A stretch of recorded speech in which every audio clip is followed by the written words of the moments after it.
ఈరోజు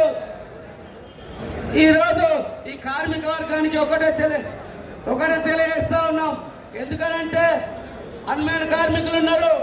అన్మ్యాన్ కార్మికులకు గత ప్రభుత్వాలలో ప్రతి కార్మికునికి ఎన్ఎంఆర్ చేసినా విఈడబ్ల్యూ చేసినా అందరికీ విలీనం చేసుకున్న పరిస్థితులు ఉన్నాయి. కాబట్టి అన్మ్యాన్ కార్మికులను కూడా రెగ్యులర్ చేసుకోవాలని తెలియజేస్తా ఉన్నాం.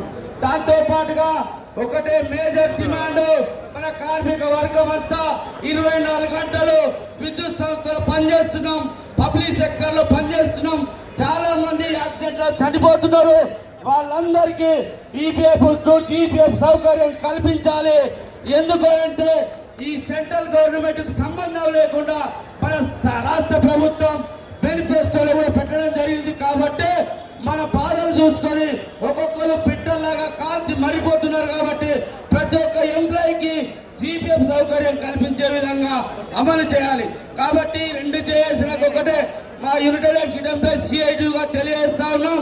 ఇందులో మేజర్ డిమాండ్ గా ఆర్టిజన్ డిమాండ్ పెట్టి ముందుకెళ్లాలని తెలియజేస్తూ ఈ అవకాశం ఇచ్చిన జేఏసీ నాయకత్వానికి ధన్యవాదాలు. Thank you.